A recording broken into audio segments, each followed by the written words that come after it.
Hello guys, आज के हम इस टॉपिक में डिस्कस करेंगे क्लाउड कंप्यूटिंग क्या होती है और ये किस तरीके से आपको फैसिलिटेट करती है। तो जो क्लाउड कंप्यूटिंग है is a delivery of computing services. आपको ना कंप्यूटिंग सर्विसेज डिलीवर करती है। अब कंप्यूटिंग सर्विसेज में कौन कौन सी सर्विसेज शामिल है? उसमें सर्वर्स शामिल है, स्टोरेज शामिल है, डेटाबेस शामिल है, नेटवर्किंग शामिल है, वर्चुअल मशीन शामिल है, एनालिटिक्स शामिल है एंड इंटेलिजेंस शामिल है। यानी कि कंप्यूटिंग सर्विसेज आपको प्रोवाइड की जाती हैं ताकि जो है ना आप इन रिसोर्सेज को एक्सेस कर सको ओवर द इंटरनेट के थ्रू आप इन सब रिसोर्सेज को एक्सेस कर सको। और ये क्या करती है, आपको ना फास्टर जो है ना रिसोर्सेज प्रोवाइड करती है, फ्लेक्सिबल रिसोर्सेज प्रोवाइड करती हैं एट इकोनॉमिकल कॉस्ट।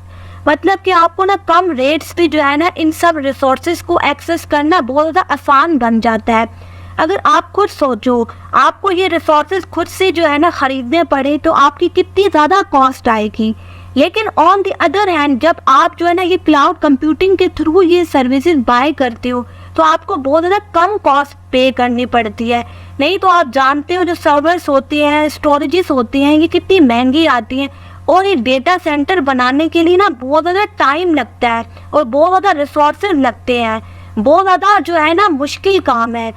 लेकिन क्लाउड कंप्यूटिंग आपको ना फैसिलिटेट करती है कि आप इन रिसोर्सेज को आसानी के साथ एक्सेस कर पाओ और इकोनॉमिकल कॉस्ट पे। मतलब कि आपको बहुत ज़्यादा कम खर्चा करना पड़ेगा, आपने इन तमाम रिसोर्सेज को एक्सेस कर पाओगे आसानी के साथ।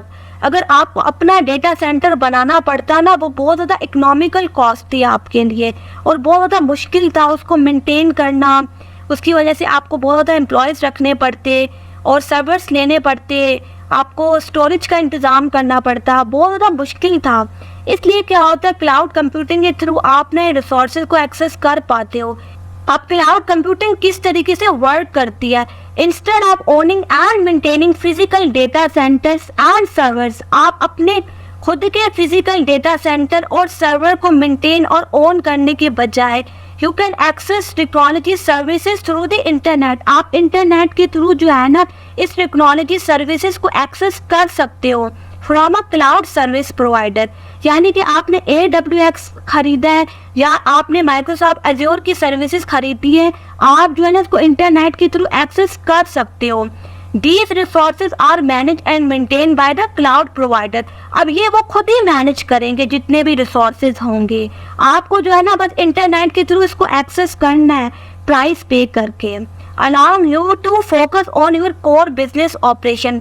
ये इस वजह से होता है ताकि जो है ना आप अपने बिजनेस पे जो है ना फोकस कर पाओ। इंस्टेड आप जो है ना अपने डेटा सेंटर को मेंटेन करने के बजाय या ओन करने के बजाय आप जो है ना इन तमाम सर्विसेज को जो है ना खरीद पाओ और आसानी के साथ इस्तेमाल कर पाओ और अपने बिजनेस पे फोकस कर पाओ। ये है इसका मतलब। अब बेनिफिट्स क्या है क्लाउड कंप्यूटिंग के? जो इसका सबसे पहला बेनिफिट है वो है कॉस्ट इफेक्टिवनेस। यानी कि आपको उन्हीं रिसोर्सेज का पे करना है जो कि आप यूज करोगे। इससे क्या होगा, आपकी ना अपफ्रंट कॉस्ट रिड्यूस हो जाएगी। अपफ्रंट कॉस्ट का मतलब क्या है? उसमें यह है कि आपको ना मिसाल लेते हैं, आपको कोई सर्वर मेंटेन नहीं करना पड़ता, आपको कोई डेटा सेंटर मेंटेन नहीं करना पड़ता। आप जस्ट उन्हीं रिसोर्सेज का पे करते हो जो कि आप इस्तेमाल करोगे। अब जो इसका सेकंड पॉइंट है वो है स्केलेबिलिटी। स्केलेबिलिटी का मतलब ये होता है ना आप रिसोर्सेज को एडजस्ट कर सकते हो एज पर योर नीड। मिसाल लेते हैं, आपने ना 2 वर्चुअल मशीन्स बनाई, अगर आपको तीसरी बनानी है तो आप वो भी बना सकते हो। अगर आपको हटानी है वो भी आप कर सकते हो। आपको स्टोरेज बढ़ानी है वो भी आप बढ़ा सकते हो, घटानी है वो भी आप कर सकते हो। ये होता है स्केलेबिलिटी का मतलब। अब जो थर्ड पॉइंट है वो फ्लेक्सिबिलिटी। फ्लेक्सिबिलिटी का मतलब ये है कि आपने इस डेटा को कहीं से भी एक्सेस कर सकते हो, बस आपके पास लॉगिन होना चाहिए। आप डेटा को भी एक्सेस कर सकते हो और एप्लीकेशंस को भी एक्सेस कर सकते हो आप अपनी मर्जी के हिसाब से। बस आपके पास क्या है, इंटरनेट कनेक्शन होना चाहिए। ये होता है फ्लेक्सिबिलिटी का मतलब। अब जो इसका चौथा पॉइंट है वो रिलायबिलिटी। रिलायबिलिटी का मतलब ये होता है जो क्लाउड सर्विस प्रोवाइडर्स होते हैं ना वो बहुत ज़्यादा हैवी कॉस्ट खर्च करते हैं डेटा सेंटर्स पे एंड सिक्योरिटी पे। जैसा कि AWS हो गया या माइक्रोसॉफ्ट एज्योर हो गया, आप जो है ना इसके ऊपर यकीन कर सकते हो क्योंकि रिलायबल होते हैं। मतलब क्या होता है, माइक्रोसॉफ्ट एज्योर तो आपको जो है ना कॉन्ट्रैक्ट आपके साथ साइन करवाता है कि जी अगर आपका डेटा लीक हुआ कि आपका डेटा ब्रीच हुआ है, हम जो है ना इसकी रिस्पॉन्सिबिलिटी लेंगे। इस वजह से ये बहुत ज़्यादा सिक्योर होते हैं, आप जो है ना इसके ऊपर यकीन कर सकते हो। अब जो इसका 5वां पॉइंट है वो ये है कि quickly deploy new applications and services. यहाँ पे आप नई एप्लीकेशंस को और सर्विसेज को क्विकली डिप्लॉय कर सकते हो विदाउट एनी प्रॉब्लम। तो ये था कुछ क्लाउड कंप्यूटिंग के बारे में और क्लाउड कंप्यूटिंग के बेनिफिट्स के बारे में। उम्मीद है कि आपको पसंद आया होगा ये लेक्चर। Thank you.